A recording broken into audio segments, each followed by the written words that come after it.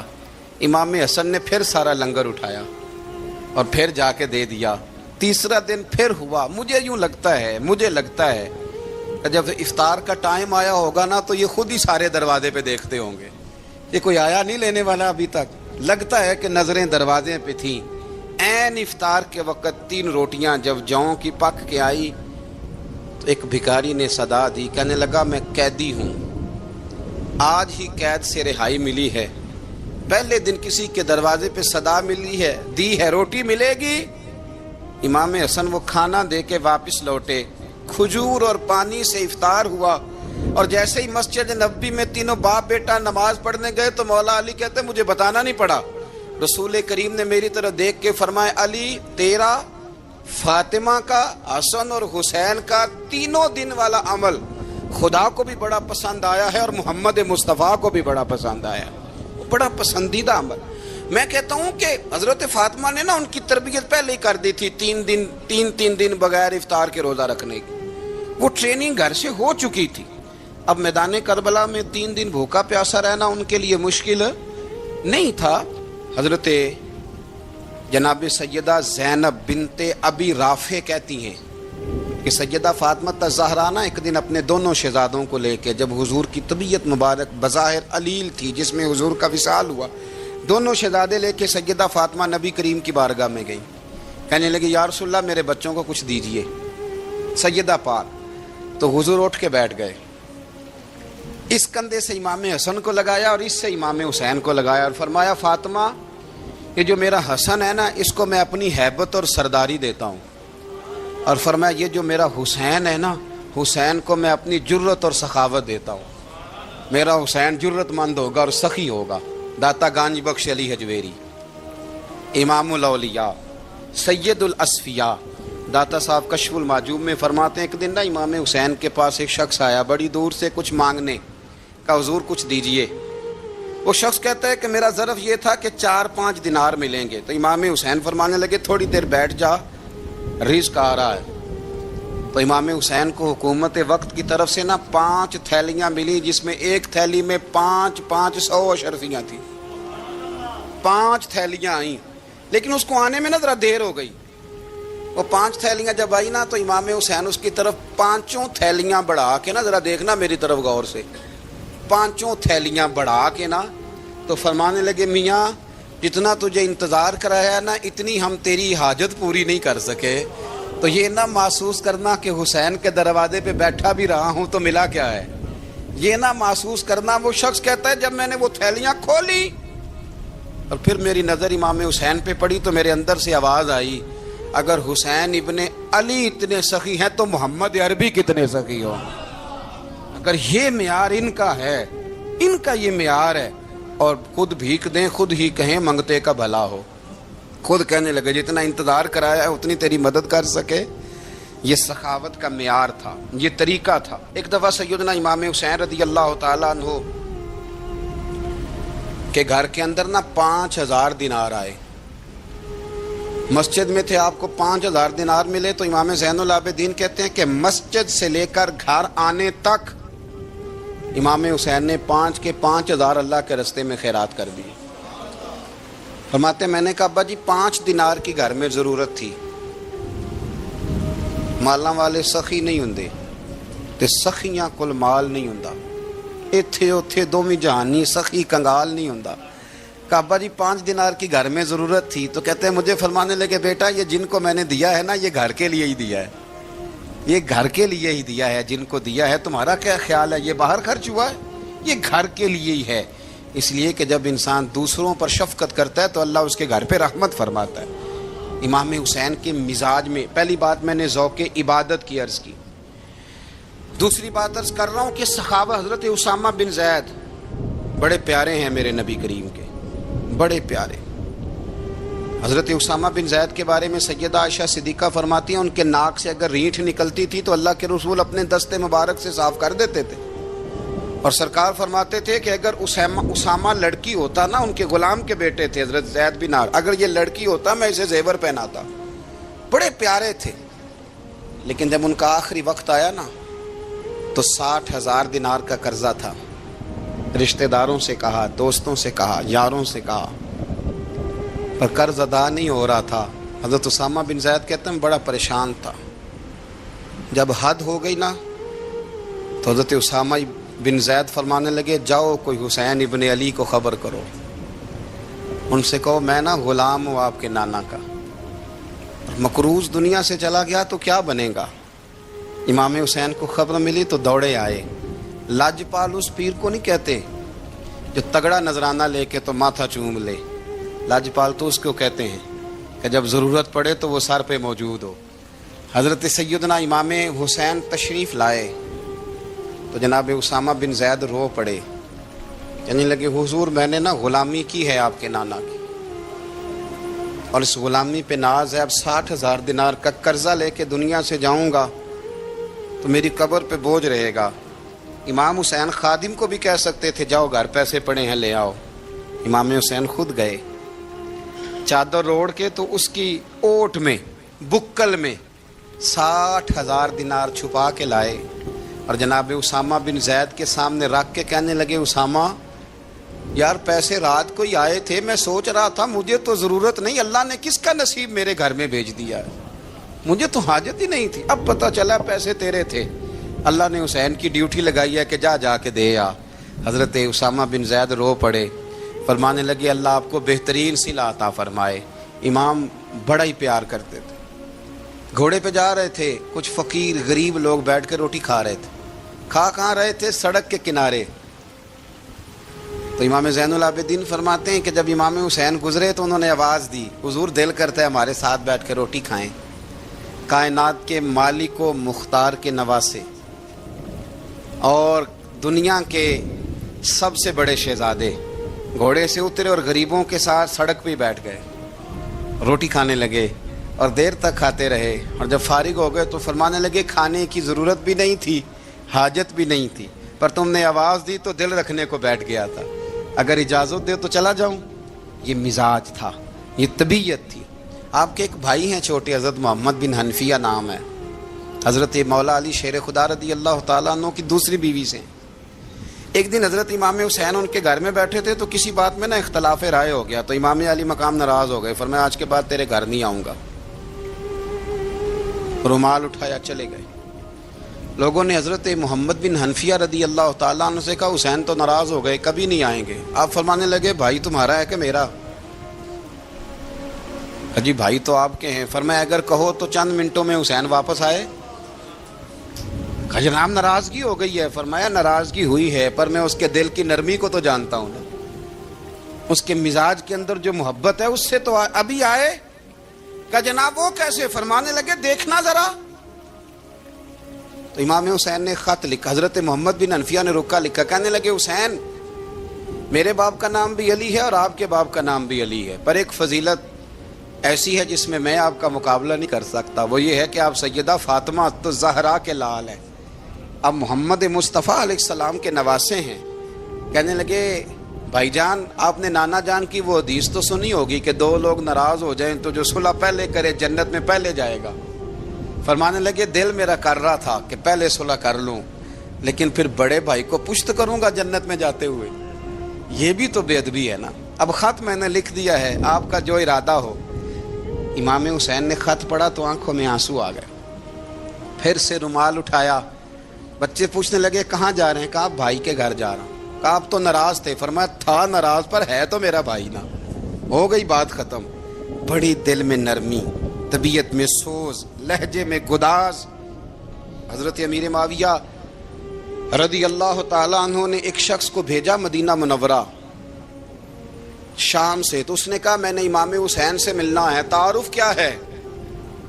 جناب امیر معاویہ فرمانے لگے مسجد نبوی میں جانا جس کے گرد لوگ سب سے زیادہ ادب سے بیٹھے ہوں اور جس کی باتیں سب سے زیادہ میٹھی ہوں اور جس کی نظریں سب سے زیادہ جھکی ہوں اور جس کے چہرے پر تمہیں سب سے زیادہ وقار نظر آئے وہی علی کے بیٹے حسین ہوں گے۔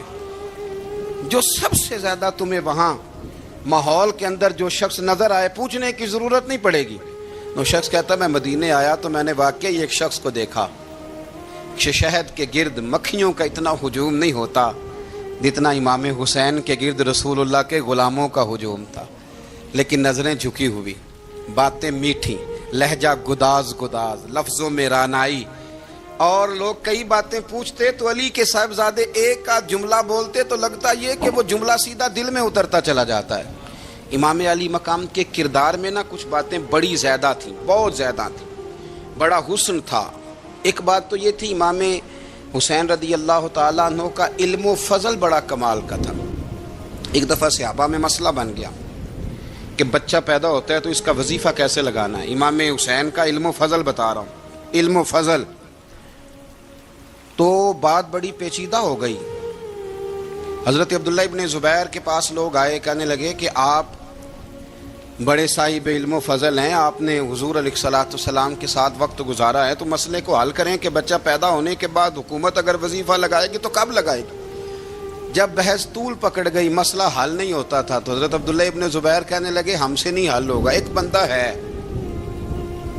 جس کے سینے میں رسول اللہ صلی اللہ تعالیٰ علیہ وسلم کے نور نبوت کا فیضان ہے، وہ یہ مسئلہ حل کریں گے. تو کہا وہ کون سے؟ آپ فرمانے لگے جب ہم سے مسائل حل نہیں ہوتے تو ہم ان کے علم سے فائدہ اٹھاتے ہیں. کہا کون ہے؟ کہا جناب امام حسین.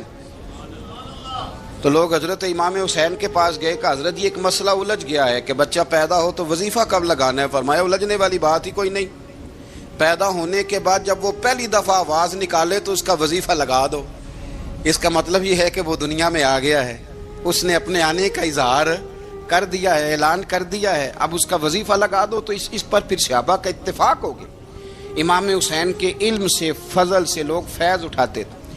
حضرت سیدنا امام حسین کی شہادت کے بعد حضرت عبداللہ ابن زبیر رضی اللہ تعالیٰ عنہ نے قاتلان حسین سے خطاب کیا اور فرمانے لگے اللہ کی قسم تم نے اس شخص کو شہید کیا ہے جو راتوں کو لمبے لمبے قیام کرتا تھا، اور تم نے اس شخص کو شہید کیا ہے جس سے میں دن میں جب بھی ملتا تھا تو وہ روزے سے ہوتا تھا. تم نے اس شخص کو شہید کیا جو قائم اللیل تھا، صائم الدہر تھا. اس شخص کو تم نے شہید کیا. آپ کو پتہ ہے کہ میدان کربلا میں جب 9 محرم کو ابن سعد نے امام حسین سے کہا کہ جنگ کرو اگر یزید کی بیعت نہیں کرنی، تو امام حسین نے فرمایا ایک رات کی مہلت دے دو، ایک رات کی مہلت دے دو. حضرت امام زین العابدین کہتے ہیں میں نے اپنے والد گرامی سے عرض کی کہ ابا جی آپ جہاد سے دور جانے والے تو ہیں نہیں، آپ تو جہاد سے پیار کرنے والے، اور یہ بھی پتہ ہے مجھے کہ یہ جنگ اب ہو کے رہے گی، تو ایک رات کی مہلت لینے کا معنی کیا ہے؟ بھئی کل بھی لڑنا ہے اور رات بھی لڑنا ہے، تو ابا جی ایک رات کی مہلت. تو سیدنا امام حسین رضی اللہ تعالیٰ عنہ فرمانے لگے بیٹا رات کی مہلت اس لیے لی ہے کہ میں آج رات کھل کے اپنے رب کی عبادت کر لوں، میں استغفار کر لوں، میں لمبے سجدے کروں. اور کہا زین العابدین تو جانتا ہے نا کہ مجھے نماز سے، تلاوت سے، دعا سے اور استغفار سے بڑا پیار ہے. رسول کریم علیہ السلام نے فرمایا، جامع ترمذی میں موجود ہے، فرمایا میں جا رہا ہوں پر تمہیں 2 بڑی بھاری بڑی وزنی چیزیں دے کے جا رہا ہوں. صحیح 6 کی روایت، 2 وزنی چیزیں تمہارے بیچ چھوڑ کے جا رہا ہوں، اگر ان کو تھام کے رہو گے تو کبھی گمراہی تمہارے پاس نہیں آئے گی. یا رسول اللہ وہ کون کون سی؟ فرمایا ایک اللہ کی کتاب دے کے جا رہا ہوں اور دوسرا اپنا خاندان دے کے جا رہا ہوں. اگر اہل بیت نبوت کو تھامے رہو گے، ہمارے بزرگوں نے لکھا ہے کہ یہ جو حضور نے کتاب اللہ اور پھر اپنی اہل بیت کا تذکرہ فرمایا تو اس کا مطلب یہ ہے کہ تھیوری دیکھنی ہوئی تو قرآن دیکھنا، اور پریکٹیکل دیکھنا ہوا تو علی اور فاطمہ کو دیکھنا، حسن اور حسین کو دیکھنا، ان کو دیکھنا. نبی کریم علیہ الصلوۃ والسلام کے اہل بیت منارہ نور ہیں. ان کی محبت، ان کا پیار کیوں بھلا؟ اس لیے کہ یہ وہ خوبصورت لوگ ہیں جن کو خود میرے نبی پاک نے تراشا ہے. ان کی سیرت میں جتنے رنگ ہیں وہ رسول کریم نے خود بھرے ہیں. ان کی ایک ایک بات کا خیال نبی پاک نے رکھا ہے. حضور نے از خود انہیں اپنی صحبت عطا کی ہے. زیادہ دور نہیں تھا سیدہ فاطمہ کا گھر، مسجد نبوی کے ساتھ تھا. اللہ کے رسول دن میں 2 دفعہ جایا کرتے تھے. پھر بھی کبھی کبھی فرماتے فاطمہ میرا دل کرتا ہے آج میں رات تیرے گھر میں قیام کروں. تو تو سیدہ فاطمہ الزہرا فرماتی ہیں کہ آمنہ کے لال اس طرح بھی میرے گھر میں قیام کرتے تھے کہ حضور چارپائی پہ لیٹتے تھے تو ایک کندھے پہ امام حسن کا سر ہوتا تھا اور دوسرے پہ امام حسین کا سر اقدس ہوتا تھا، اور فرماتی ہیں رات کو کبھی حسنین کریمین دودھ مانگتے تو میں اٹھتی دودھ دینے کے لیے، تو حضور فرماتے لیٹ جاؤ، آج میرے ساتھ سوئے ہیں تو دودھ بھی میں ہی پلاؤں گا۔ تو محبوب اٹھتے ان کے لیے دودھ لاتے برتن سے نکال کے، حضور نے انہیں وقت دیا اور پھر ان کی چھوٹی چھوٹی چیزوں کا خیال رکھا۔ صحیح بخاری میں موجود ہے، تربیت پر توجہ دی۔ امام حسین تشریف لائے، ابھی عمر مبارک 7 سال کے قریب تھی، مسجد نبوی میں صدقے کی کھجوروں کا ڈھیر لگا ہوا تھا۔ چھوٹا بچہ جو ہوتا ہے نابالغ، اس پر شریعت کے احکامات نہیں آتے۔ صدقے کی کھجوروں کا ڈھیر تھا مسجد نبوی میں۔ یہ تربیت ہے، یہ ٹریننگ ہے جو اللہ کے محبوب نے خود انہیں عطا فرمائی۔ صدقے کی کھجوروں کا ڈھیر تھا، امام حسین حضور کے ساتھ آئے تو امام علی مقام نے ایک کھجور اٹھا کے منہ میں رکھ لی۔ شارحین نے لکھا ہے لگتا یہ ہے کہ کئی دنوں کی بھوک تھی، کیونکہ یہ فاقہ اہل بیت کا بڑا محبوب ہے۔ مجبور نہیں تھے، وہ تو خزانوں کے مالک تھے، پر غریبوں سے محبت کی وجہ سے فاقے کیا کرتے تھے۔ یہ ان کی پسند ہے فاقہ کرنا۔ تو ایک کھجور امام علی مقام نے رکھ لی تو اللہ کے رسول نے گلے میں انگلی ڈال کے نکال دی، تو فرمایا حسین یہ صدقہ ہے، یہ میری اہل بیت کے لیے درست نہیں ہے۔ حضور نے خود تربیت کی، اور پھر سیدہ فاطمہ الزہرا نے اپنے بچوں کو تراشا، ان پر محنت کی۔ میں اکثر گزارش کرتا ہوں دوستوں سے، میں کہتا ہوں کربلا کا واقعہ کوئی حادثاتی نہیں ہے، اس کے پیچھے پوری ایک لاجک ہے، اس کے پیچھے پورا ایک فلسفہ ہے۔ ایسے ہی کوئی آدمی 3 دن بھوکا پیاسا رہ سکتا ہے؟ کسی آدمی کو صبح اس نے کھانا کھایا اور شام تک کھانا نہ ملے تو ٹانگیں کانپتی ہیں۔ رمضان المبارک میں عبادت کی نیت سے روزہ رکھنے والے بھی شام کو بڑے پریشان ہو جاتے، اور مسلسل 3 دن کھانا نہ کھایا جائے اور پانی نہ پیا جائے، اور حال یہ ہے کہ وہی آدمی تلوار لے کے میدان میں نکلے اور اس کی حالت یہ ہو کہ لوگ اس کے آگے دوڑنا شروع کر دیں، ہزاروں کی فوجیں تاب نہ لا سکے۔ علی کا گھر بھی وہ گھر ہے کہ جس گھر کا ہر ایک بچہ جسے دیکھو وہی شیر خدا معلوم ہوتا ہے۔ جناب صالبہ بیٹھے تھے، فرمایا فلاں کو بلا کے لاؤ۔ جب بلانے گئے تو رستے میں عورت پہ نظر پڑی، پہلی نظر تو معاف ہے لیکن دوبارہ دیکھ بیٹھے، دوبارہ نظر پڑی تو پریشان ہو گئے۔ خیال آیا میں نے تو خیانت کیا اپنے نبی پاک سے، حضور نے تو منع کیا یہ کام کرنے سے۔ اب واپس حضور کے پاس نہیں آئے، جنگل میں چلے گئے۔ ابن قدامہ نے کتاب التوابین میں اس روایت کو لکھا ہے، کہتے 40 دن وہ پہاڑوں میں روتے رہے کہ یا اللہ مجھ سے غلطی ہو گئی۔ کتنے دن؟ اب ہمارا شغل ہے، اس کو لوگ گناہ ہی نہیں سمجھتے، بدنگاہی تو کوئی گناہ ہی نہیں، اب تو یہ شغل ہے۔ اب تو ہمارے ہاں معاذ اللہ تعالیٰ سیانے بیانے بندے بیچ بیٹھے ہوتے ہیں جب یہ باتیں ہو رہی ہوتی ہیں، یہ شغل ہے ہمارا۔